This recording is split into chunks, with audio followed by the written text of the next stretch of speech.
Hello guys, welcome back. This is Ethical here in case you are new here. So in today's video we'll be focusing on firewall configuration.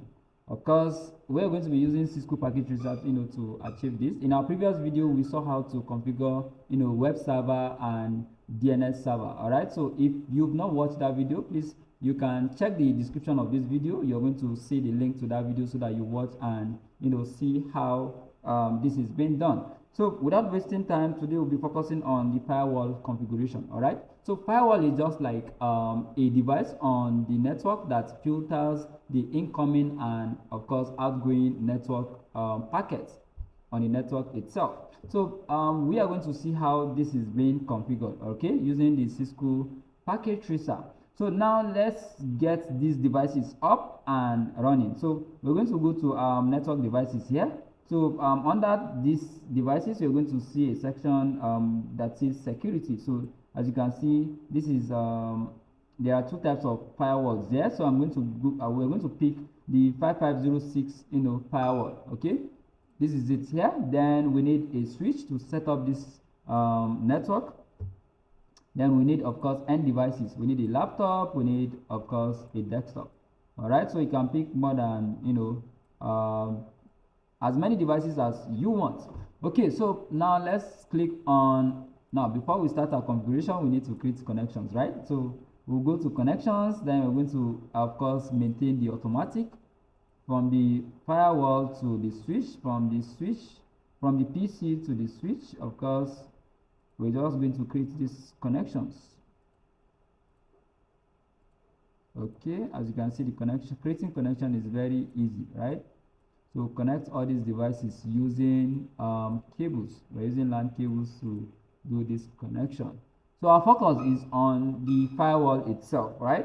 So what we can do is, okay, let me set up the IPs to use on this network. So we will be working on the 192.168.10.0/24 network. Okay, so I'm going to highlight this to paste. So this network is .10.0, and the first IP address on this network, we're going to assign it to the firewall. That is the first interface on this firewall. Okay, so I'm going to drop this. So as you can see, let me zoom this so that you'll be able to see clearly. I'll take this up a little, at least you should be able to see this clearly. So the network is this, and the IP address on this interface is going to be assigned. This IP address is going to be assigned to this interface. Now let's check out this interface. For the interface, this is gigabyte 1/1. Okay, so we need to go to the firewall itself. So I'll click on firewall. Then I'll go to the CLI, that is command line interface. Then I'll press enter. As you can see, this is the user mode. As usual, we need to move from user mode to privileged exec mode by typing enable. All right, okay, when you type enable, of course for the first time it will ask you for password, but then there's no password, just press enter. Then what we want to do on this firewall is to change the firewall's name. So of course we need to move to the global configuration mode to do that, right? So we're going to type config T, that is configuration terminal, and as you can see, we are currently on the global configuration terminal. Now we can change this name by typing host name. Then of course let's see main firewall.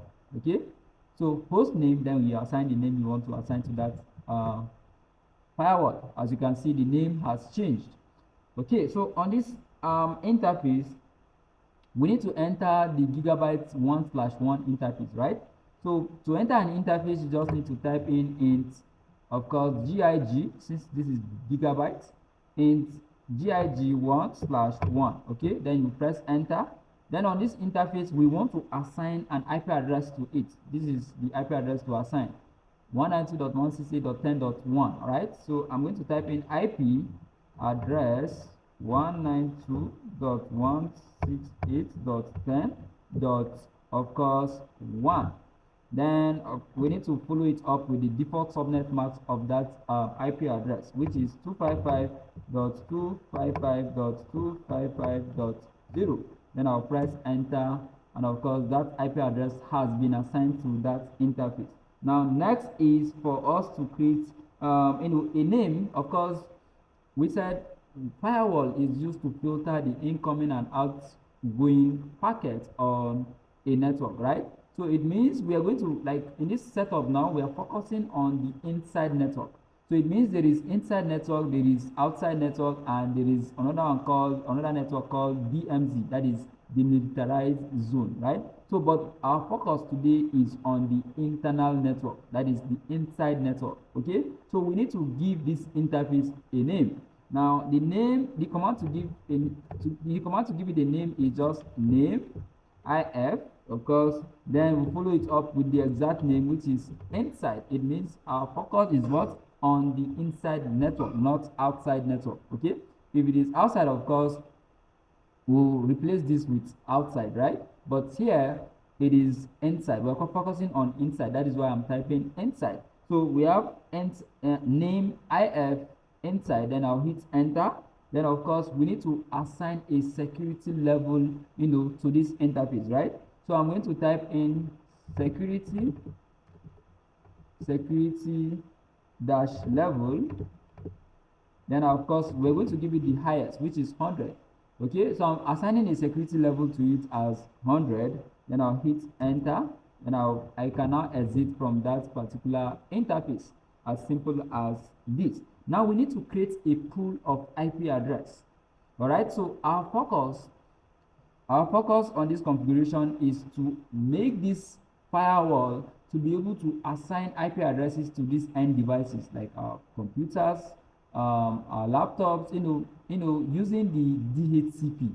Okay, we don't want to manually assign these IP addresses to this device. We want this firewall to be able to do that with the power of DHCP.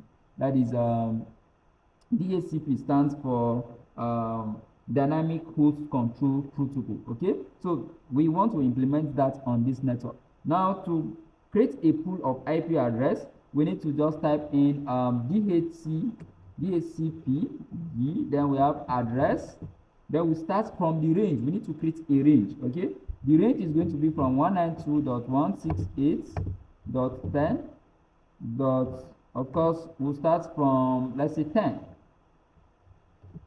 So the system should assign IP address, dynamically, starting from .10 to, then we need to give a range to 192.168.10. Let's say 50. All right, so let's say this is the range that we want to assign this IP address dynamically to our devices. Then we'll create a space. We're going to type inside. Okay, this should effect only on the inside network. Okay, so I'll hit enter. Then we have it says limits. Okay, let me reduce this to from 50 to something like, let's say, 20 or 25. Okay, I think I'll use 20. 20 will be fine. So I'll hit enter. Okay, so as you can see, that has been accepted. Now let's proceed. We are going to add the DHCP. So I'm going to have the DHCP, then DNS, domain name system. Then I'll assign an IP address, which is the default IP for the firewall, right? 192.168.10.1. Then I'll hit enter. Then the last command that we need to input here is just to enable this DHCP. Okay, so I'll just type in DHCP. Okay, enable DHCP enable.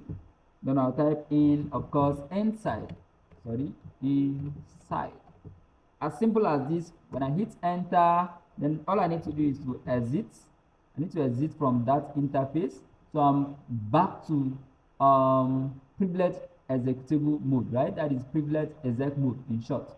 Okay, so this is how simple it is to configure DHCP on firewall. Okay, so now let's test our connection to see if actually that has been implemented. Okay, so if I click on this PC now, I'm going to click on this PC, then I'll go to desktop. Then from desktop, of course, this is where we can manually add up IP.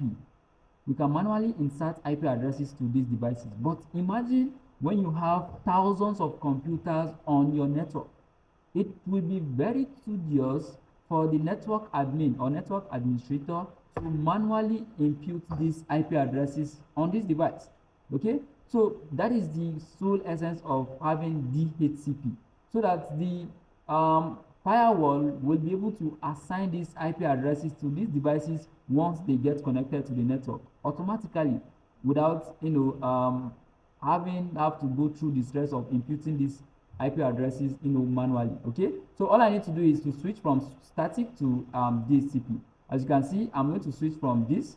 So you can see the first device now is taking 192.168.10.10 because we asked it to start from 10.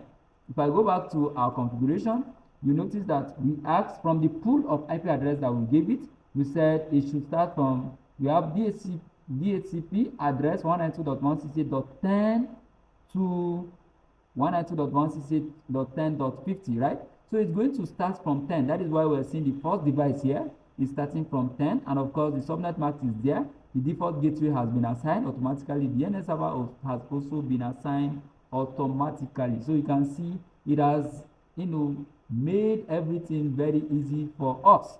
All right, so all I need to do is to exit. So I'm going to exit from that particular PC. Then I'll go to the second PC. Of course, I'll go to desktop, I'll go to IP configuration, then I'll switch from static to DHCP, and of course, this guy is supposed to take .11. As you can see, it has taken .11 IP, as simple as that. Now let's go to the next system. Then if I go to desktop, IP config, I'll switch from static, and of course, this guy is going to take .12. So this is how it is going to continue until it gets to the last range that we set. So let's go to the last PC. I'm going to go to desktop, IP config. I'll switch from static to DHCP, and of course this guy is going to take .13. So this is how easy it is to configure DHCP on firewall. Okay, so if you have any question, feel free to drop it on the comment section, and I'll be super glad to attend to your question. All right, if you got value on this video, please give it a thumbs up. Try to comment on this video, and most importantly, if you've not subscribed, please hit the subscribe button, and looking forward to seeing you in the next video. Bye for now.